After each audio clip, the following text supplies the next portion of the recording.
What do you mean? Tanong ko na unti-unti ng proseso lahat ng sinabi niya sa akin. How could a simple necklace do that? That mark inside of the diamond is a symbol of my responsibility and protection. All of Mafia heirs and dynasties has their different symbol, and mine is a red dot. Hinaplos niya ang kwintas sa leeg ko. May kung anong emosyon sa kanyang mata na parang sinasabing, napakaganda nito sa akin. We use this protection for someone who's important to us. Every person who is involved in Mafia will be aware of this once they see it, and they will stop seeing you. Isang pitik lang ng mga daliri ko na nitong tawagin lahat ng nasa itaas. So please accept this. Sambit niya pa. Is that how can be his mark this powerful? I bet you also give your mark in your families, diba? You value families in the first place? I joked and laughed softly pero nawala rin kagad ang tawa ko na makitang mukha niya. Seryoso habang nakatingin lang sa mga mata ko. No. Yes, we value families, but it doesn't mean I'll give this to them. My mark was only for two person, myself, and for the person who I value more than my family. And you value me that much? Marquez, what do you mean? Inayos niyang pagkakatayo sa harapan ko at mas nilapit pa ang aming mga katawan. What do you think? He asked back like he was challenging me. Uminit ang pisngi ko at ramdam kong pagkulo ng sikmura ko. Hindi yan dahil sa gutom kundi dahil sa kilig na nabubuo sa loob ng sistema ko. He always have that effect on me, but in the end, I smiled and held his both hands. He also looked like he was observing what I'm gonna do after that. Thank you. Thank you for giving me this protection. It's an honor and I will always thank you for always being there when I am happy. Silly, broken, and messy. Ngumiti ako nang malapad sa kanya. I don't like this anymore. I don't like myself lying with myself. It was always been me versus me. I can't keep it a secret, but he was right. I'm always running away and afraid of the truth. Truth that I like him and I am afraid that I would be dependent behind. And to be honest, I also felt something for you. I like you, Terry. Humigpit ang kapit ko sa dalawa niyang mga kamay habang nakikipaglaban sa mga mata niya. Umangat ang sulok ng kanyang bibig hanggang umuwi ito sa malapad ng ngisi. Shit!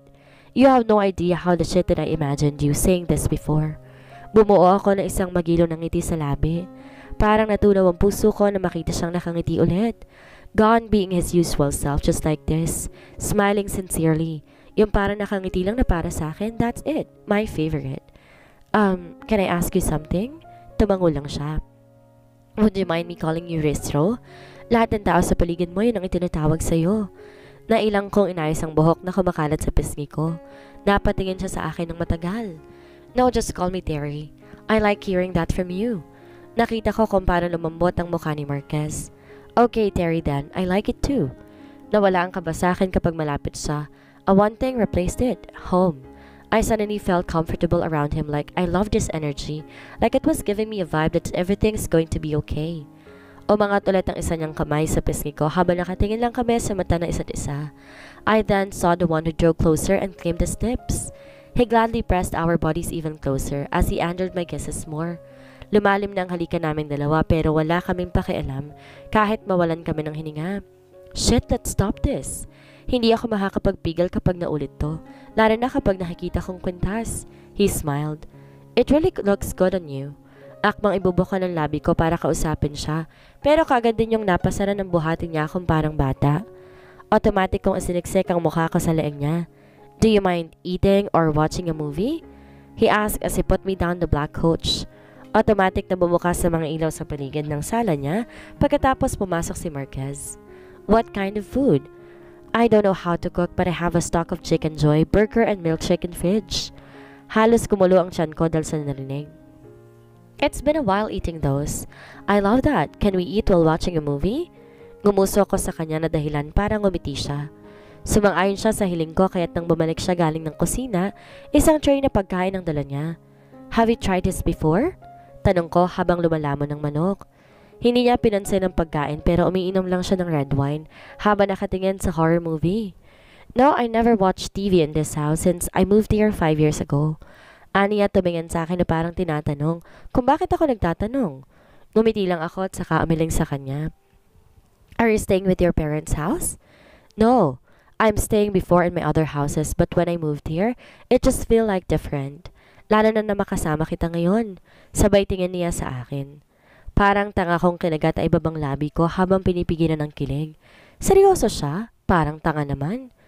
Umiwas ako ng tingin at mas pinasok pang ilang parte ng burger at manok sa loob ng bunganga ko. I heard him chuckle but when I looked at him, wala na sa akin ang mga mata niya kundi sa screen na ng TV. Shit, that guy. Ang bobo naman. Alam niya may nakita siyang babae sa swimming pool tapos lumapit pa siya. Kahit ako tumatawa na dahil sa komento ni Terry sa pinapanood namin ngayon. Tama naman kasi siya. Mabilis kong tinakpan ng mga mata ko dahil sa gulat nang biglang magpakita ang multo sa gitna ng swimming pool. Ano ba kasing trip ng direktor nito? Tahimik lang kaming nanonood ni Terry pero kapag nasa intense scenes na, may kanya-kanya kaming komento na halos pagalitan pang main character. I never thought horror movies are this fun, he said and grabbed my right hand near him. Pinagsalikop niya ang aming kamay. Halos matigilan pa ako nang inangat nito ang kamay ko at tinalikan to ng mariin. Tahimik kaming nanonood pero naputuloy yan ang marinig namin ang sunod-sunod na doorbell mula sa main door.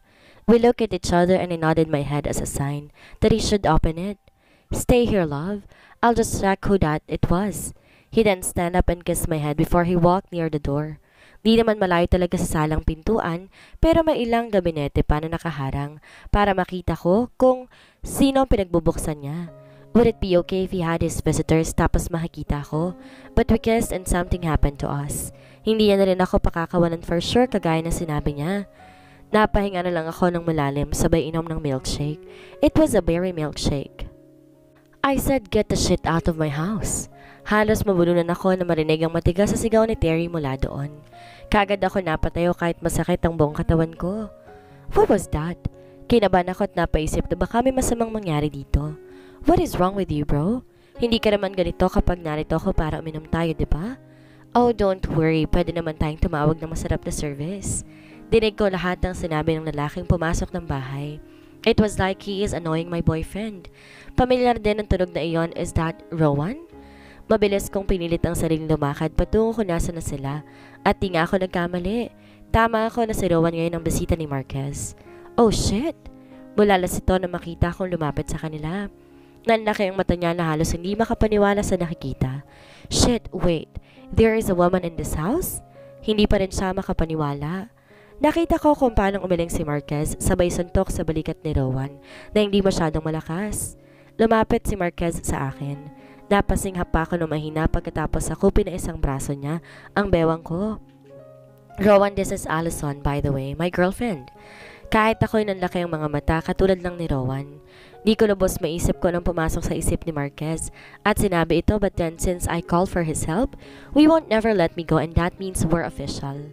Napatingin ako kay Marquez at di mapigilang ngumiti ng malapad. Binalot ulit ng isang braso niyang bewang ko sabay ngisi na nakakaloko. Girlfriend? Sit? Since when did you learn to say that? Di makapaniwala si Rowan at parang babae siya na hindi makapayag. Mahina ako natawa dahil sa reaksyon niya. Since the day that I've seen her. Suplado naman, nasagot ni Marquez.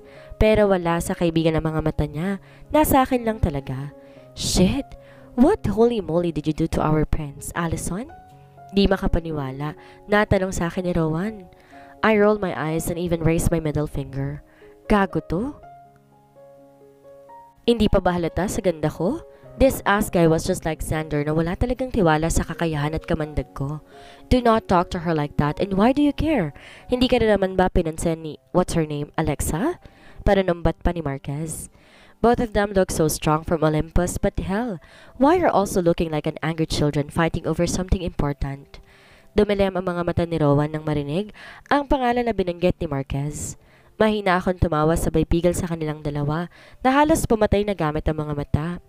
Well, the other boys are coming here for a drink. Looks like Cormac is celebrating for something we don't know. So is this house is on? Tanong niya. No. My girlfriend is here and I don't like noises. Hindi ko rin kayo kaibigan.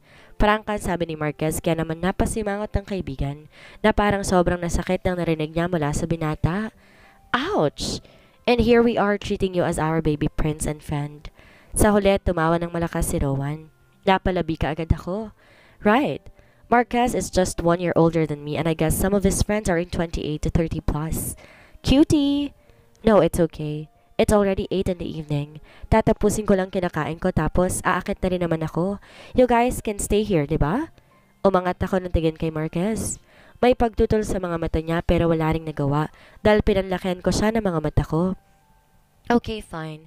Are you going to be okay? He asked me. Hindi ko na alam kung anong ibig niyang sabihin. Kung magiging okay lang ako na matulog mag-isa o kung okay ng katawan kong nananakit. Yeah, don't mind me. Hindi ko na inintay pa ang sagot niya dahil alam ko na namumula na naman ang pisngi ko dahil sa naiisip at dahilan kung ba't namamanhid ngayon ang katawan ko. Ipinagpatuloy ko ang pagkain hanggang sa lumabas ang ilang kasambahay mula siguro sa itaas sa palapag tsaka hininda ang mga kailangan nila Marquez. Nakita ko mga inumin galing sa kusina. All of the maids are moving fast like robots. Takot ba sila kay Marquez? Napahinga ako na malalim bago tinapos ang kinakain at pinagligpit ang mga to. Naglakad ako tungo sa hagdan nang marinig ang boses ng mga lalaki sa sala. Allison? Napatigil ako na marinig ang pagtawag sa akin ni Clyde. Bumaling ako ng tingin sa kanilang lahat at ngumiti ng malapad. Told you. Sabi na nga talaga hindi makakatimpi itong yisro natin at itatali na talagang babaeng yan eh. Natatabang sabi ni Nico habang ang iba naman napapailing. That made me blush. Ganyan ba talaga ka-imposibleng magkaroon ng girlfriend si Marquez? Inom ka, Ali? Anyaya ni Andrew at umiling ka agad ako. Nope. Sa susunod na lang kasi masakit ang buong katawan ko eh. And when I told them that, lahat sila'y napapaatras at napatigil na parang alam ang ibig kong sabihin. Shit, dinumog ka kagad ni Yistro? Halos bulalas pa ni Kenzo. I don't want them to think of that kahit totoo, kaya naman mabilis kong hinablot ang isa kong tsinelas at itinapon sa kanila. Natatawa tong sinulo ng mga loko at halos pag-agawan pa. Mga busy talaga eh. Shut it!